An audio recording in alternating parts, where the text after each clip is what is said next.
తండ్రి అయిన దేవునికి మహిమ కలుగును గాక. ప్రభువైన యేసుక్రీస్తు నామంలో యూట్యూబ్ వీక్షిస్తున్న సహోదరి సహోదరులందరికీ హృదయపూర్వకమైన వందనాలండి. మంచిది, ప్రార్థన చేసుకుని చిన్న కార్యక్రమాన్ని ప్రారంభించుకుందాం. పరిశుద్ధుడును నిత్య నివాసి అయిన పరమ తండ్రి, మహోన్నతుడా, దయగలిగిన తండ్రి, గత కాలమంతా నీ పిల్లల మమ్మల్ని అందరినీ మీ కృపచేత కాపాడి నేటికి మీ కుమారుడైన క్రీస్తు ప్రభుని బట్టి మాకు అనుగ్రహించిన క్షేమాన్ని, సంతోషాన్ని బట్టి మీకు కృతజ్ఞతా స్తోత్రులయ్యా. ఈ సమయంలో నాయన మీ కుమారుడైన క్రీస్తు ప్రభు చివరి వారపు సంఘటనలు, ఆ పరిచర్యలో చివరి సంఘటనలను జ్ఞాపకం చేసుకుంటుండగా మీ సన్నిధి, మీ సహాయం, మీ ఆత్మ తోడ్పాటు మాతో ఉంచి నడిపించి మీరే మహిమ పొందమని, వినబోతున్న ప్రియులైన వారందరూ ఆధ్యాత్మిక బలపడినట్లు సహాయం చేయమని యేసు అధికారం కలిగిన నామమున ప్రార్థన అడిగి వేడుకుంటున్నాను మా తండ్రి, ఆమేన్. మరి ఈ విధంగా కలుసుకొని దేవుని యొక్క నామాన్ని బట్టి ఈ విధంగా వీడియో చేయడం దేవుడు నాకు ఇచ్చిన కృపను బట్టి దేవునికి వందనాలండి.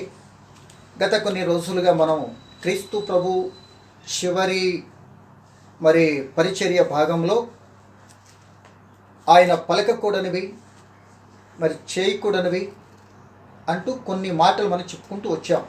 దానిలో భాగముగా ఇది 5వ భాగముగా ఆయన భూమి మీద ఉన్నప్పుడు ఎప్పుడూ పడనంత వేదన, ఆ గెత్సెమనే తోటలో పడిన స్థితిని కొద్ది నిమిషాలు ఆలోచించడం మనం ప్రయత్నించేద్దామండి. ప్రభునందు ప్రియమైన వాళ్ళరా, బాగా గమనించాలి. మనకి బైబిల్లో తోటలు చాలా కనబడతాయండి. పాపపు తోట అంటే ఏదైనా తోట, వేదన తోట గెత్సెమనే తోట, యేసు ప్రభు సమాధి చేవి పునరుద్ధానుడై లేచినటువంటి తోట, అది పేరు తెలియని తోట. కనుక ఇలా కొన్ని తోటలు ఉన్నాయి మనకి. వాటిలో వేదన పడిన తోట అంటే ఆ తోటలో వేదన పడినటువంటి తోట గెత్సెమనే తోట. ఆ తోట అర్థం ఏంటంటే గానుగా అని అర్థము. అంటే గింజలను గానుగులో పెట్టి నూనె తీసేటటువంటి స్థలాన్ని గెత్సెమనే తోట అని అంటారని చరిత్రలో మనం చూస్తుంటాం. కనుక ఈ సమయంలో ప్రియమైన వాళ్ళరా, దేవుని వాక్యంలో నుండి ఈ మాటను, యేసు ప్రభు ఎప్పుడూ అంత శ్రమ పడలేదు. ఎందుకు అంత శ్రమ పడవలసి వచ్చింది? ఆయనే స్వయంగా ఈ శ్రమ పట్టడానికి ఆయనే నిర్ణయించుకొని వెళ్ళినట్లే కనబడుతుంది. చివరి వారంలో మనం చూసినట్లయితే ఆయన మీద ఎవరు ప్లెజర్ తీసుకురాలా. ఇలా చెయ్యి, అలా ఉండు, అలా చెప్పు అని ఎవరు ప్లెజర్ చేసినట్లుగా మనకేం కనబడదు. గాడిదని ఆయనే వెతుక్కొని విషయం వెళ్ళాడు. పంట పండలేదని చెట్టును చూసి శపించారు. ఆ యొక్క మందిరంలో ఉన్నటువంటి ఆ యొక్క వ్యాపారాన్ని మనందరూ తెలిసిందే, క్లీన్ చేశాడు. ఆ పట్టణం చూసి ఏడ్చాడు. అంటే చివరి దశకు వచ్చినప్పుడు తను చేసిన పని అంతటిలో వాడికి ఇప్పటికీ కూడా ఏ మార్పు రాకపోతే వాటిని చూసి తనకు తానుగా బాధపడిపోయినట్లుగానే కనబడుతుంది. కానీ ఎవరో అయినా ప్రెజర్ చేస్తే అంత బాధపడినట్లు చేసినట్టు మనకు కనబడట్లేదండి. అది ఆయన ప్రణాళికలో, తండ్రి అయిన దేవుని యొక్క ప్రణాళికలో భాగము. ఆ స్క్రిప్ట్ అలాగ జరుపుకుంటూ వెళ్ళిపోతుంది అంటూ మాత్రం సందేహం లేదు. దానిలో భాగంగానే ఈరోజు క్రీస్తు ప్రభు గెత్సెమనే తోటలో పడినటువంటి ఆ శ్రమను కొద్దిగా ఆలోచించడం ప్రయత్నించేద్దాం. ఇంతకీ అంత శ్రమ ఎందుకు పడవలసి వచ్చింది అనేది మనం ఇప్పుడు ఆలోచించవలసినటువంటి విషయం, అంతే కదండి. అంత పెయిన్ఫుల్ ఎందుకు కావాల్సి వచ్చింది, ఎవరి కొరకు, దేని కొరకు అనేది కొద్దిగా మనం తెలిస్తే, ఆయన పడిన శ్రమ ఎవరిని ఉద్ధరించడానికి, ఎవరి క్షేమం కొరకు, ఎవరిని రక్షణ నడిపించడానికి అనేది మనకి కానీ కొద్దిగా అవగాహన అయితే, ఆ క్రీస్తు ప్రభు అంత వేదన పడింది, అంతగా తన నొప్పించుకున్నటువంటి అంత బాధపడింది. ఎందుకు అంటే మనందరికీ తెలిసిన విషయమే, సర్వమానవాళి పాప పరిహారార్థమై ఆ వేదంతో కూడిన స్థితితో కల్వరి సిలువ మోసుకుంటూ వెళ్ళేటటువంటి సమయానికి ముందుగా తోటలో ఆయన వేదన పడినట్లుగా లేఖనాలు మనకు తెలియపరుస్తున్నాయి. చూడండి, మాట నేను చదువుతున్నాను. లోకరస సువార్త 26 36 నుండి కొద్ది మాటలు. అంతటా యేసు వారితో కూడా గెత్సెమనే అనబడిన చోటికి వచ్చి నేను అక్కడికి వెళ్ళి ప్రార్థన చేసి వచ్చు వరకు మీరు ఇక్కడ కూర్చుండని శిష్యులతో చెప్పి పేతురును జబద ఇద్దరు కుమారులను ఇంట పెట్టుకుని పోయి దుఃఖపడుటకును చింతాక్రాంతుడగుటకును మొదలుపెట్టాను. అప్పుడు యేసు, మరణమగునంతగా నా ప్రాణం బహు దుఃఖంలో మునిగి ఉన్నది. మీరు ఇక్కడ నిలిచి నాతో కూడా మెలకువగా ఉండడు వారితో చెప్పి కొంత దూరం వెళ్ళి సాగిలపడి, నా తండ్రి, సాధ్యమైతే ఈ గిన్నె నా యొద్ద నుండి తొలగిపోనిమ్ము, ఆయనను నా ఇష్ట ప్రకారం కాదు నీ చిత్త ప్రకారం కానిమ్మని ప్రార్థించాను. అంటే ఇక్కడ ఒక విషయం మనకు కనబడుతుంది. ఏమని అంటే, ప్రియమైన దేవుని పిల్లలారా, ఆ గెత్సెమనే తోటలోనికి 12 మందిగా ఆ 11 మంది శిష్యులు యేసు ప్రభు కలిసి వెళ్ళి 3 భాగాలైనట్టుగా కనబడుతుంది. తోట వెలుపలేమో ఎనమండిని విడిచిపెట్టి ముగ్గురిని, పేతుని, యాకోబు, యోహాన్ని ఎంట పెట్టుకుని లోనికి వెళ్ళి వారిని కూడా మధ్యలో విడిచిపెట్టి క్రీస్తు ఇంకాస్త రాతి వేత అంత దూరము, అంటే రాయి విసరగలిగితే ఎంతో దూరమో అక్కడికి వెళ్ళి దుఃఖపడుటకును చింతాక్రాంతుడకుటకును ప్రార్థన చేయటానికి ప్రారంభించేటట. దుఃఖపడుతున్నాడు, చింతాక్రాంతుడు అవుతున్నాడు. అంటే ప్రియమ దేవుని పిల్లలారా, కొన్ని గంటల్లో ఆయనకి మరణం రాబోతుంది. అది ఎంత వేదంతో కూడినది అంటే అంత అవమానకరమైనది. శిలువ మరణం రాబోతుంది. అక్కడ ఉన్న పరిస్థితులు అన్నీ కూడా ఎలా ఉన్నాయంటే, ఇప్పుడు ఎవరైతే శిష్యులు తనతో ఉన్నారో వారు కూడా కొద్ది సమయంలో పారిపోతారు. ఏ పరిస్థితులు అయితే ఆయన ఉన్నాడో ఆ సమయంలో కొద్దిగా ముందుకు వెళితే తండ్రిని దేవుడు కూడా తన చేతిని విడిచిపెట్టే సమయం రాబోతుంది. వేదన, అక్కడ అవమానం ఉంటుంది, ముండ్ల కిరీటం పెడతారు, కొరడలతో కొట్టబడతాడు, హేళన చేయబడతాడు. ఒకటి కాదు కదా, అనేక రకాలుగా యూద అమ్మటానికి రెడీగా సిద్ధపడి వచ్చేస్తాడు. పేతురు బొంకుతాడు అని తెలుసు. ఇట్టి క్రియలన్నీ జరుగుతాయి కొద్ది గంటల్లో ముందుకెళ్తాయి.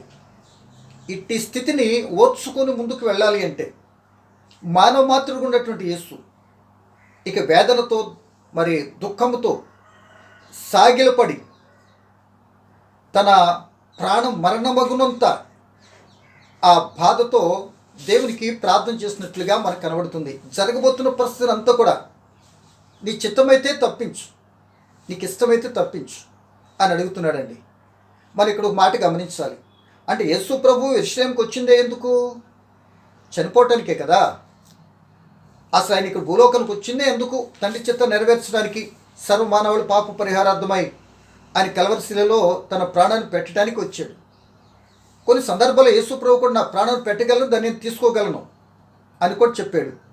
కానీ ఇక్కడ మాత్రము ఆయన దుఃఖపడుతున్నాడు, చింతాక్రాంతుడు అవుతున్నాడు.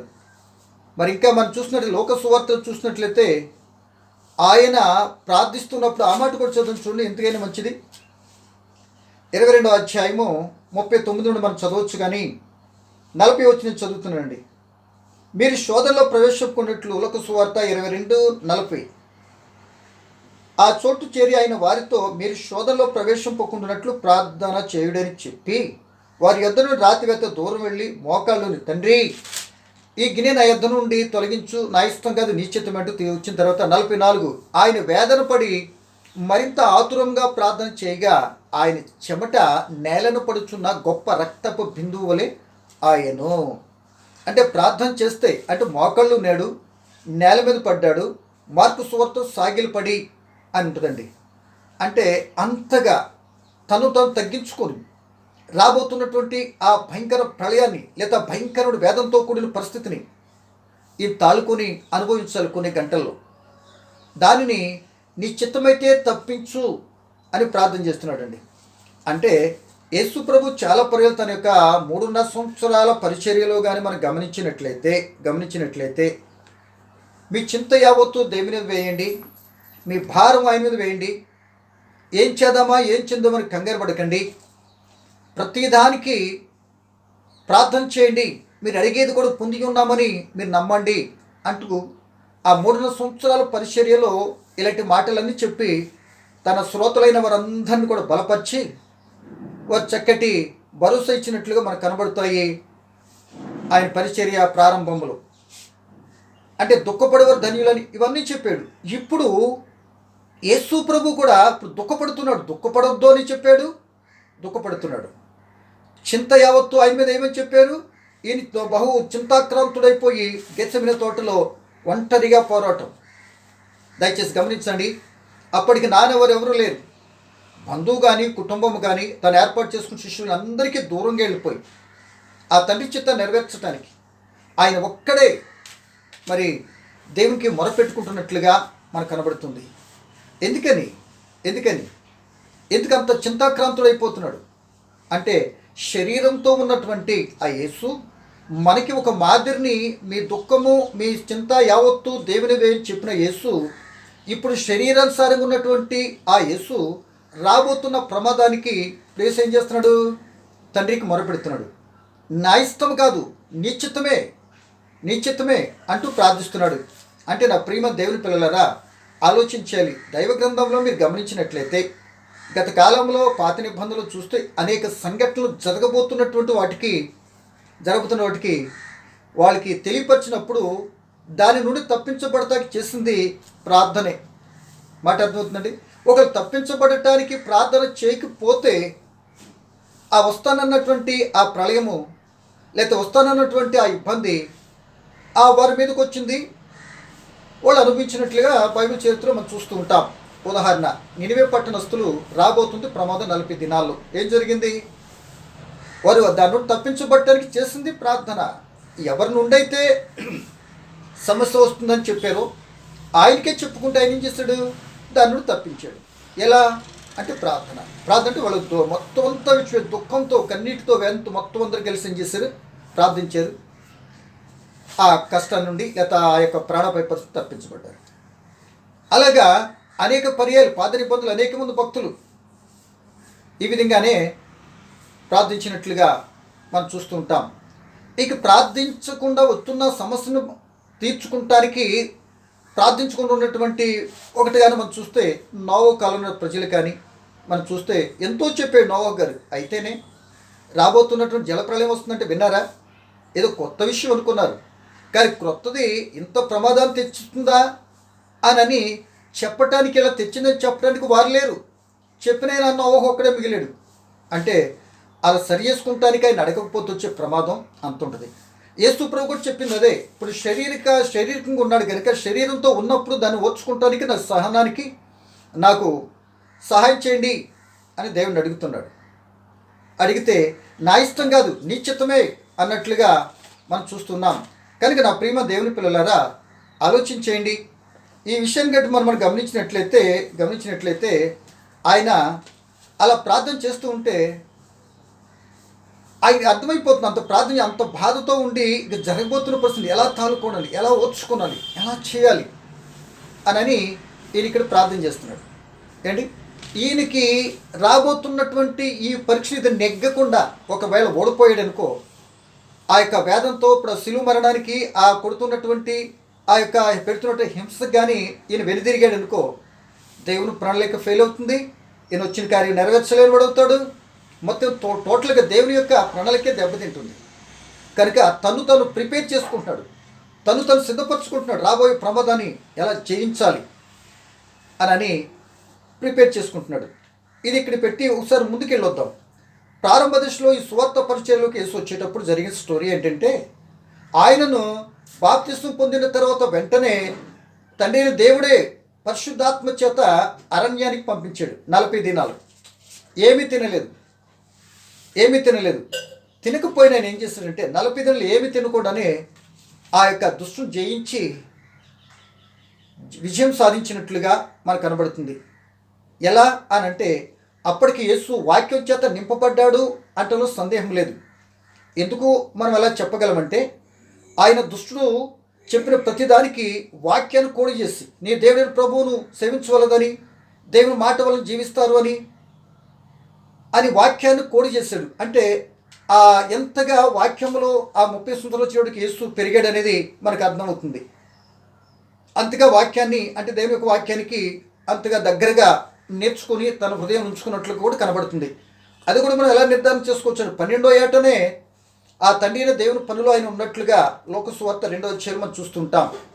అక్కడ పని ప్రారంభానికి పరీక్ష, నెగ్గాడు. ఆ పని చేసుకుంటూ వస్తుంటే ఎన్నో ఆటంకాలు శోధనలు ఎన్ని కలిగినా ఇప్పుడు గెత్సెమనే తోటలోనికి వచ్చేటప్పటికి చివరి పరీక్షగా తీసుకున్నాను. ఇక్కడ కూడా జయం పొందాలి. జయం పొందాలి అంటే ఇప్పుడు దేవుడు సహాయాన్ని ఈయనే కోరుతున్నాడు. యేసే అడుగుతున్నాడు, నీ చిత్తమైతే, నీకు ఇష్టమైతే నేను వచ్చిన పని ఫుల్ఫిల్ చేయడానికి సహాయం చేయండి, నీ చిత్తమైతే అన్నప్పుడు ఆయన చిత్తం ఏంటి? తండ్రి చిత్తం క్రీస్తు కలవరి శిలువలో మరణించాలి. ఈయన అడుగుతున్నదేంటి? నీ ఇష్టం నెరవేర్చు అంటున్నాడు. ఇప్పుడు ఎలా? నేను మరణించడానికి వచ్చిన యేసు కూడా తెలుసు ఏమండి ఏం చేయాలి. అప్పుడు ఏం చేశాడంటే, మనం చూసినట్లయితే ఇక్కడ ఒక మాట మనకి అర్థమవుతుంది. అంత వేదంతో ప్రార్థన చేస్తుంటే దీనికి సపోర్ట్గా ఆ శిష్యులు హాయిగా మొత్తంలో నిద్రపోతున్నారు. ఆ రాత్రంతా కూడా మరి ఆ పస్కాన్ని భుజించి ఆ యొక్క అడవుడిగా మరి పాటలు పాడుకుంటూ చక్కగా సంతోష గీతాలు పాడుకుంటూ గెత్సెమనేలోకి వచ్చారు. రాత్రి అంతా నిద్ర లేదు. ఇప్పుడు ఆ రాత్రి జరుగుతున్న విషయంలో వీళ్ళు మొత్తంగా నిద్రపోయారు. మూడు సార్లు వచ్చి లేపాడు, అయినా లేదు. సరే రైట్ అని అనుకుంటే ఆయన ప్రార్థన చేసుకొని వాళ్ళు ప్రార్థన చేయవలసిన సమయంలో నిద్రపోయారు. పేతురు ఒక్క గడి కూడా మేల్కొని ఉండలేవా అని పేతురు గారిని అడుగుతారండి. కానీ పేతురు విషయాన్ని కానీ ఒక్క మాట అండి.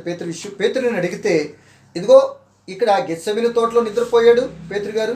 ఇలా దేవుని పిల్లలారా, ఇంకా తర్వాత రూపాంతర కొండ మీద కూడా నిద్రపోతాడు పేతురు గారు.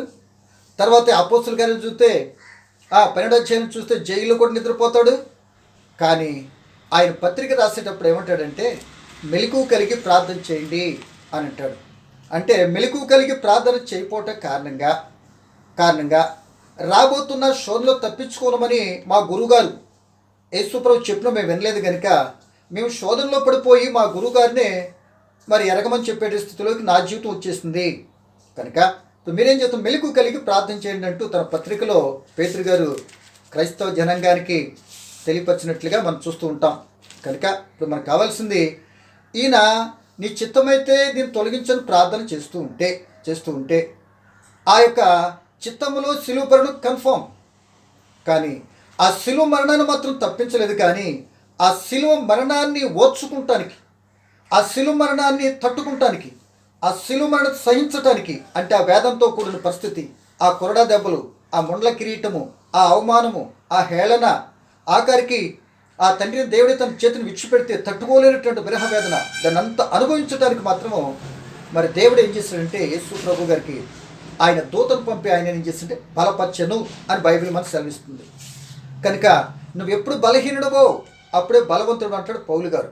ఆ మాట చదివి ముందుకెళ్దాం చూడండి. అదే లోక సువార్త మరి 22వ అధ్యాయం 43వ వచనం. 22:43 లోక. అప్పుడు పరలోకం నుండి యొక్క దూత ఆయనకు కనబడి ఆయనను బలపరచెను. బలహీన స్థితిలో ఆ దుఃఖాక్రాంతుడైపోయి మరణమగునంతగా తను ప్రార్థన చేస్తుంటే నరాలన్నీ చిట్లిపోయి ఆ యొక్క చెమట రూపం రక్తం బయటకు వచ్చినందుకు అంతగా కుమిలిపోతున్నాడు.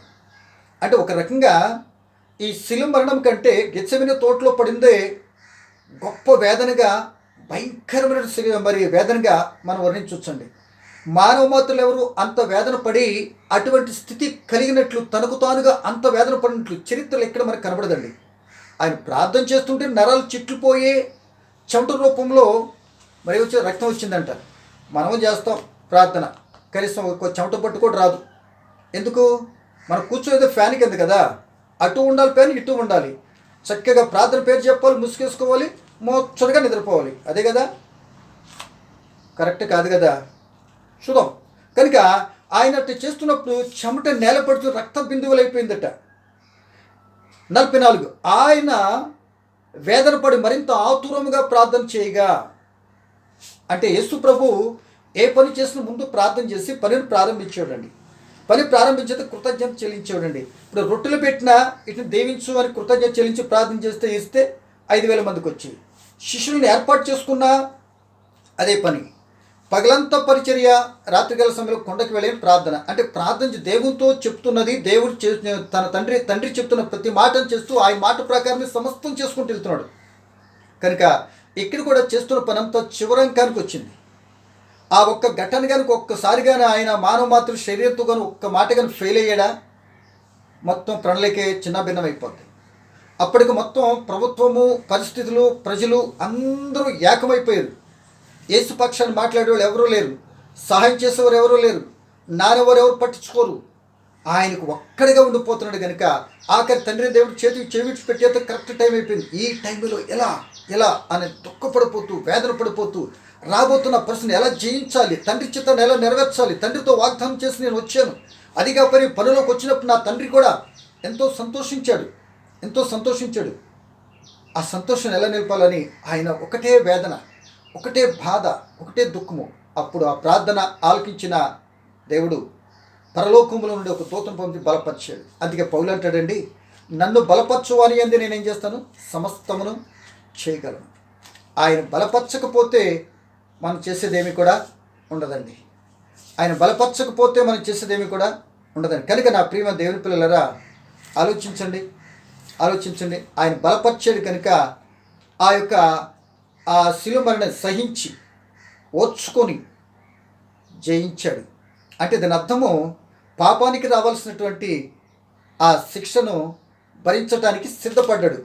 అంటే తండ్రి దేవుడు లోక పాపములన్నీ కూడా ఆయన మీద మోపడానికి ఇష్టపడుతున్నాడు. ఇక అంత మాత్రమే కాదు, యెషయాలో చెప్పినట్టుగా ఆయన నలగొట్టడానికి ఇష్టపడ్డాడు.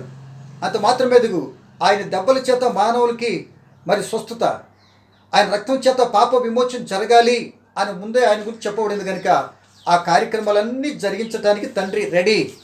కానీ కుమారుడు ప్రార్థన చేస్తున్నాడు, దీన్ని తట్టుకుంటానికి ఎంతో కలత చెందుతుంటే ఆ సమయంలో దూతను పంపించి బలపరిచాడు కనుక ఆ బలము చేత సహించి ఓర్చుకొని ఇక ప్రిపేర్ అయిపోయి సిద్ధపడి ఆ తోటలను బయటకు వచ్చి ఆ యొక్క మరణం చంపడానికి వస్తున్నటువంటి ఆ మతాధికారులైనటువంటి ఆ సైన్యానికి ఆయన ఎదురుగా వెళ్ళి వాళ్ళకి మరి పట్టబడినట్లుగా మనకు కనబడుతుంది. అంటే నా ప్రియమైన వాళ్ళరా, ఇక్కడ మనం నేర్చుకోవాల్సిందే, ఆలోచించవలసిన నా ఉద్దేశం ఏంటంటే మన జీవితంలో కూడా క్రీస్తు ప్రభును పోలి నడుస్తున్న పరిస్థితుల్లో ఇదిగో నీకు నాకు కూడా ఇటువంటి కష్ట పరిస్థితులు వస్తాయి.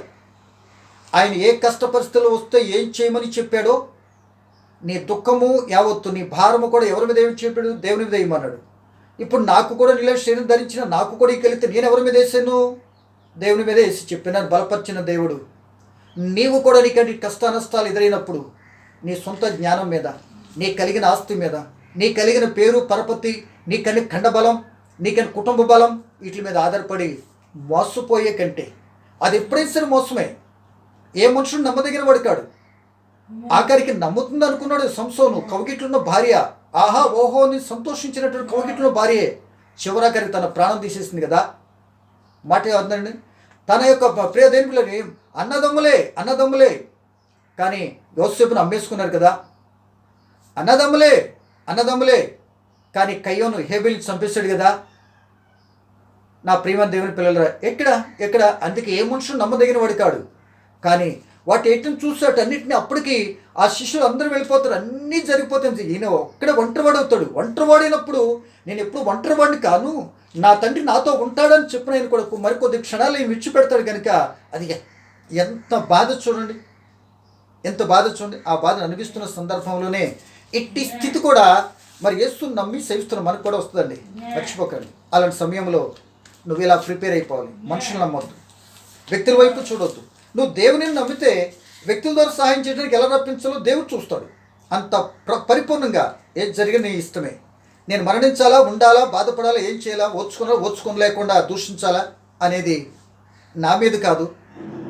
ఒకసారి నీ శరీరం టెంప్ట్ అయిపోవచ్చు కనుక నాకు సహాయం చేయి, నీ కృపను బట్టి దాన్ని జయించడానికి, ఓర్చుకుంటానికి అని నీకు ఎదురవుతున్న పరిస్థితుల్లో శరీరంతో ఉన్నాము కనుక యేసు చూపిన మార్గాన్ని నువ్వు నేను మనం కూడా ఎదురవుతున్న కష్ట నష్టాలకి అలా దేవుని మీద కానీ భారం వేస్తే వాటిని జయించటానికి, వాటిని సహించటానికి, వాటిని ఓర్చుకుంటానికి వీలు కలిగి మార్గాలు ఏర్పాటు చేసి తదుపరి ఏ కష్టమైతే ఓర్చుకొని భయం మరియు మొయ్యలేము అని అనుకున్నామో దాని మీద నిన్ను జయవీరుడిగా విజయం సాధించిన వ్యక్తిగా నిలబెట్టగలిగిన వాడు.